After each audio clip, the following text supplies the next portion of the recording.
Good morning. Welcome back to Bookeemonsters. My name is PK. It is Friday, TGIF, February the 7th. We're here to do a wham bam, thank you ma'am, look at the books that were published this week because I missed Wednesday. We're going to do just a flash looking at things, so I hope you will bear with me. Cajun says, morning, I'm off today. Oh, nice, because I have my scope. Oh, that's also after this one. I think I go every 6 months instead of 4 now. Oh, it's going to go well and reward yourself after that. Hi, Elena. Good morning. How you doing? Hey, Mary. Happy Friday at TJF. Indeed. Hope this goes well for you today, Cajun. Recovering from our ice storm yesterday, up to the 50s today. Okay, that's better. Stay warm. Stay warm. Mary says, hi, Elena. You can always go to the library and hang out where it's warm, or a Barnes & Noble. Cajun morning to everybody, and thanks, Mary. You bet.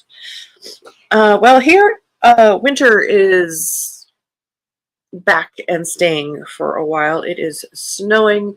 Supposed to do another 3 to 6 inches on top of the 8 we already have. And temperatures are dropping and going to keep dropping for a while. So yay. And I'm going to make myself some coffee. Oh, that sounds lovely. Good morning, Kim. How you doing? I keep forgetting that it's Super Bowl. I don't watch football anymore since they went political. So Steve was like, well, what are we having for food? Like, oh, yeah, I suppose. Well, I suppose there's that. Alrighty, so we're going to just do some quick, we won't read descriptions, looking at, these were the rest of the crime fiction thrillers that we didn't get to on Tuesday. This is We Don't Talk About Emma by J.D. Barker and E.J. Findorf. Those are fun names. Giving it its moment.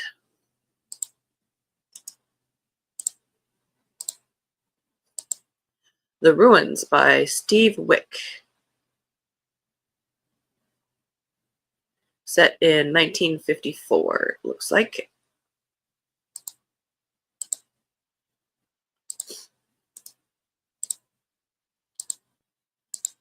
And The Meadowbrook Murders by Jessica Goodman. It says Secrets Don't Die. Looks like this is young adultish. All right, last look at those were the thrillers, crime fiction we did not get to on Tuesday. Here are the romance ones we didn't get to on Wednesday since we didn't do it. We did look at the first 4 of these yesterday. Allie Hazelwood, big name in romance, has a new one called Deep End. It's about a competitive diver and an ace swimmer jump into forbidden waters in this steamy college romance. So that one's getting a lot of traction with the younger booktubers. And I know it was in the Book of the Month Club kind of pick, as I'm seeing in their booktubers.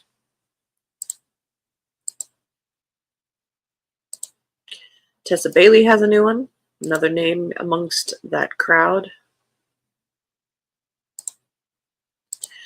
Dream Girl Drama, a spicy sports rom-com. Perfect for winter. Heat up your winter nights. This is 3rd book in the Big Shots series. A steamy chance encounter between a professional hockey player, I'm shocked, it's a hockey player, and the manic pixie dream girl he just can't seem to forget. Takes a turn when the pair realize that their parents are engaged.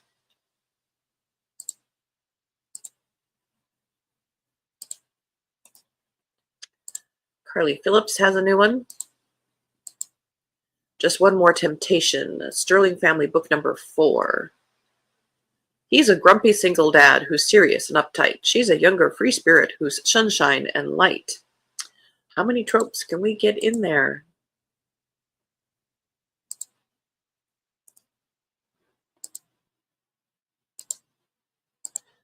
Sweet Escape by Meredith Wild and Gillian Leota, second in the Hawthorne Vines series. A free-spirited singer falls for her best friend's brother and discovers her muse in a heartfelt novel about finding love in unexpected places.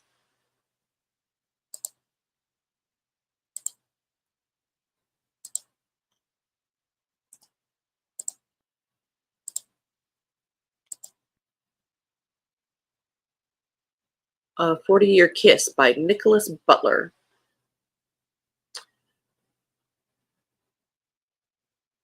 A story that captures the hope, grace, and joy of new love, but also the mistakes, scar tissue, and regrets of past love, says Nathan Hill, blurbing it.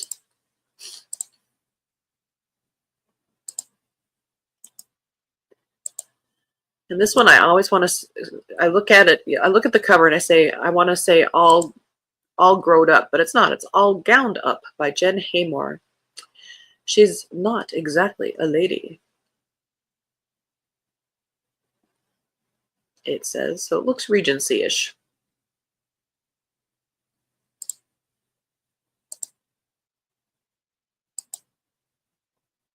Kind of, sort of. The dress is a little bit wrong, now that I think about it. Considering Us by Jen Bouchard.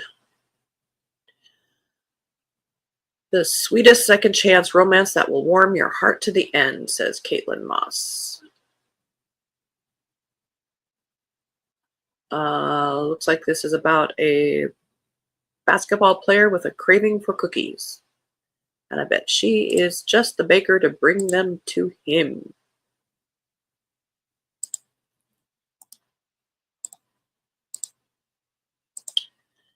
Cupid on the Loose. That is a pretty cover. I mean, unabridged.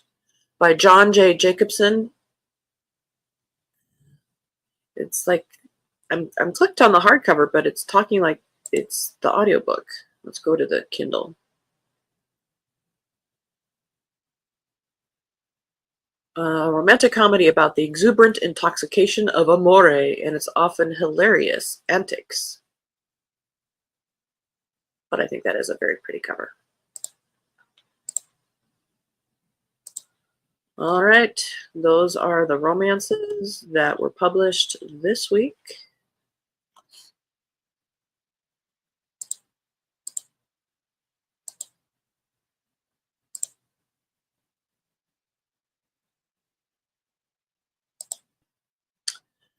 And Kim, I'll be watching the Puppy Bowl. I used to watch that. I used to. Kim says, morning. Cajun, do they still do the kitty halftime? That's what I like too, the puppies and the kitties. I used to watch like up in like the first 10 seasons, and something happened. It was like, meh. I mean, they kept adding and adding and adding. Just show me the puppies. Kim, I think so, Cajun. I'm hot. Turn on fan. I'm cold. Oh no. All right. Now these are, what time is it? And we've got what? 11.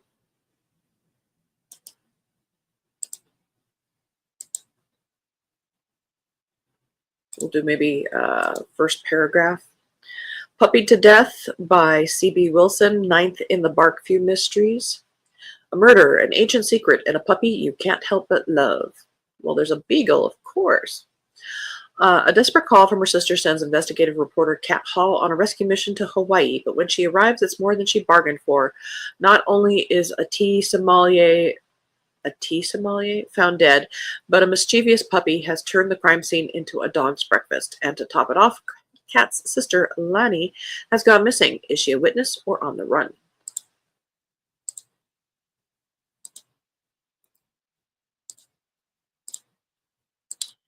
Seems Like the Perfect Crime by Lois Winston, 14th in the Anastasia Pollock Crafting Mysteries.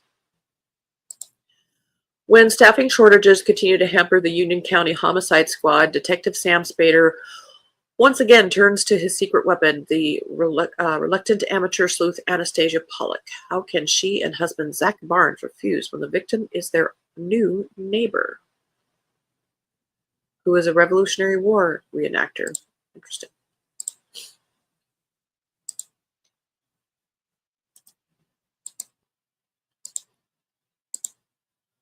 RSVP for Murder by C.J. Lee. A Viv Vogel wedding planner mystery, book 1. This is described as Bridget Jones meets Real Housewives meets The Godfather. After recently moving back to her hometown of Harborside, Rhode Island, to launch a wedding planning business, Viv Vogel's hands are full these days. Between adjusting to living alone in her newly inherited house and trying to avoid her ex-boyfriend and her feelings for him, things haven't been easy. Looks like a connected family, and they're having a wedding. Well, you can't turn down the business, but really, I would probably say, no, I'm not ready. I'm not open yet. Philly Barker and the Murder at Deverell Grange by Joanne Tracy, third in the Philly Barker mysteries. A historic Yorkshire estate that is the perfect location for murder. The last thing antiques dealer Philomena Barker expects to find when she's invited to a secluded 16th century manor house in the Yorkshire Dales is a dead body.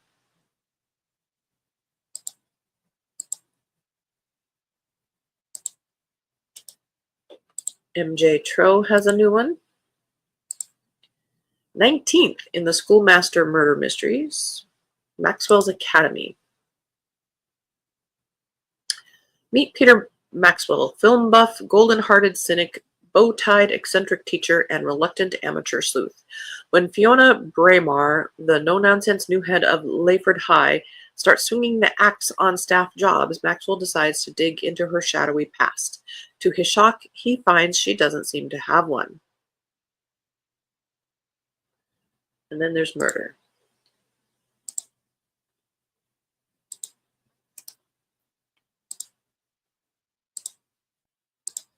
The Spectre of Hawthorne Manor by Anna Elliott and Charles Vealey, second in the Homefront Sleuths Cozy Mystery Series.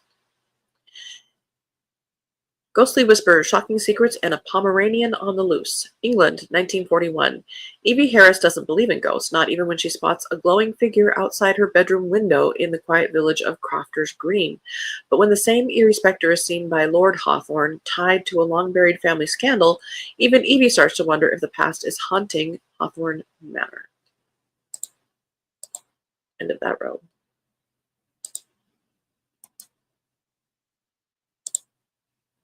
And as always, this one, these cozy mysteries are, I've made it a public list, so you can go take a look if you want to. I will start taking down those titles on Sunday. There's the link if you want to look at these and have some looking at them. Elena, see you tomorrow. Have a good day, Elena. Oh, thank you. And don't be a bookworm, be a bookie monster. Oh, thank you. Miriam Bidding, there's murder in each one of these stories. I bet. Who knew there was so much murder going on? Good morning, Stormy. Cajun is smiling. And there's my link. And Kim says good morning to Stormy. And Cajun says good morning to Stormy. Because I missed Wednesday, we are just doing flash looking so we can give everybody their moment in the sun. And should you want to look into them further. Anna and the Grumpy Ghost by Maggie March. If I were a ghost, I'd probably be grumpy too. I might enjoy being grumpy.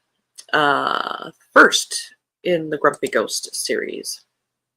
She sees dead people. He is dead people. And their canine companion has a few secrets of her own. Together, they're Lockwood Cove's most dysfunctional detective trio.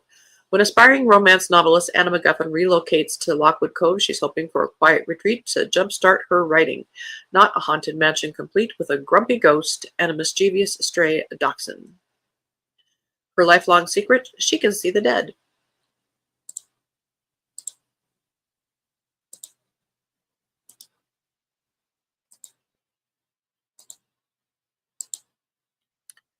Vanilla Glazed Valentine Vendetta. Blah, blah, blah. There's a mouthful. 52nd in the Murder in the Mix series by Addison Moore. How many pages? 222 pages.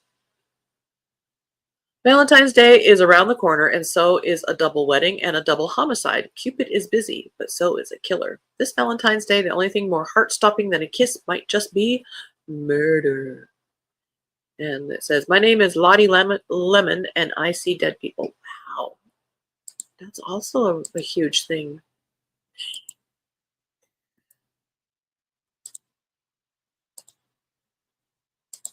Swine and Swindle by Max Parrott. I'm an ex-parrot. He's an ex-parrot. 12th of Rough McPaw Mysteries. Sorry, quoting Monty Python. A prize-winning pig, a high-stakes rodeo, and a murder that stirs the pen.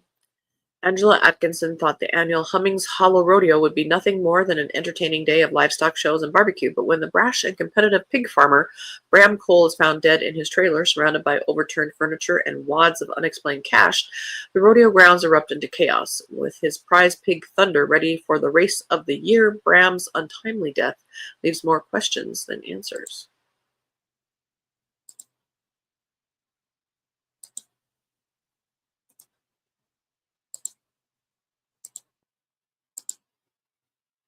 Which is the hardest pill to swallow? 50th. Holy moly. And the Witch PI Mystery Book Series by Adele Abbott. This is 288 pages. Good for her. Jill can't help but feel she didn't do enough to help Goldie Barr, and she's determined to find out who murdered her. Meanwhile, thanks to Kathy, Jill has an unexpected house guest to contend with. Short and sweet. That is the end of that row. Diana Zarissa has a new one. It's not a week without Diana Zarissa. She's putting Tanya Koppes to shame. The Olsen File, 15th in the Aunt Bessie Cold Case Mysteries. The Olsen File. Andrew is back on the island, and he's brought another reporter with him. Rusty Stewart is not only an investigative journalist, he's also witness to the murder that the Cold Case Unit is considering for the month. It only takes a month. While it's helpful to have someone who was actually there to discuss the case with, it's impossible to be certain if Rusty is telling the truth. He's not just a witness, he's also a suspect. Well, we got through those quicker than I thought. Did we miss anything? There's Monday. Tuesday, we looked at those.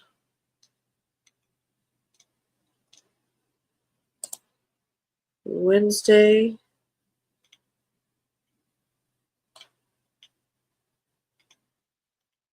We looked at those. Thursday, we got to everything, so that one's empty. Let's take a look at Friday. I think there was one in there that caught my attention.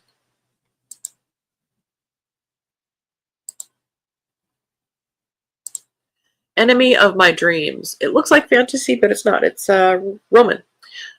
Jenny Williamson. In the last days of the Roman Empire, a desperate princess and a brutal Gothic warlord forge a dangerous alliance. Julia, only daughter of the Emperor of Rome, lives a life of excess and freedom, wine, philosophy, and scandal. She revels in hedonism. But when her father dies and her teenage brother takes the throne, he will stop at nothing to seize control of both the empire and his wayward sister. And now Alaric of the Visigoths, a ferocious warrior who has battled Rome for years, has come to the capital to bargain for his homeland.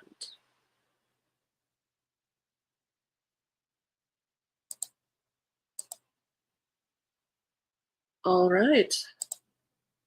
Well, we got through them a little bit more quickly than I thought. That's okay. Everybody got their moment.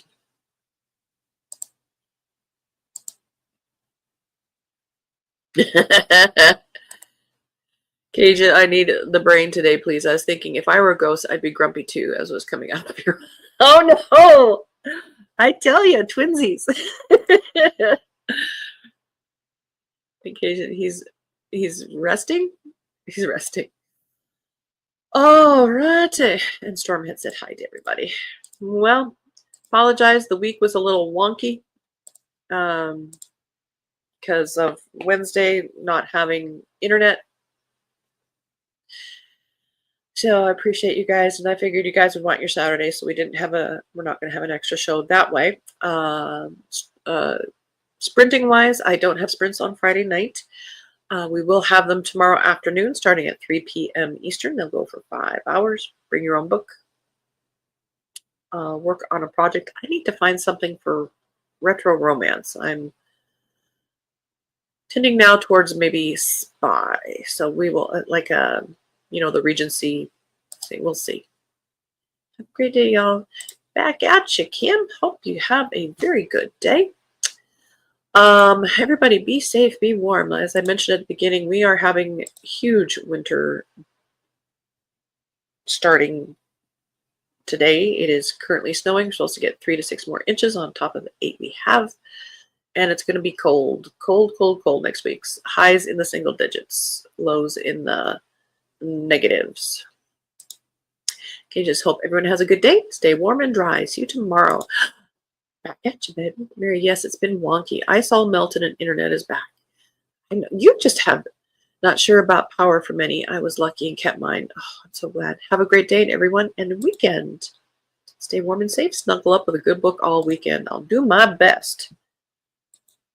And engage in, oh my, stay warm and safe. Everybody, please do so. Oh, and Elena says it's going to rain this week. Oh, wow. Well, you stay dry and warm too. So, hope to see you tomorrow. If I don't have a very good weekend, if you're doing things for Super Bowl, Puppy Bowl, enjoy. Oh, and Kim has baseball today. All right. Well, I hope he stays healthy. Oh, goodness. All right. I think that is it. I have to run to, I might stop by the grocery store for a couple things. I have to go to the post office for work. I have to drive in yuck. So have a good day. And as the banner says, and as Elena reminded us earlier, don't be a bookworm, be a bookie monster. Nom nom. Have a good day. God bless.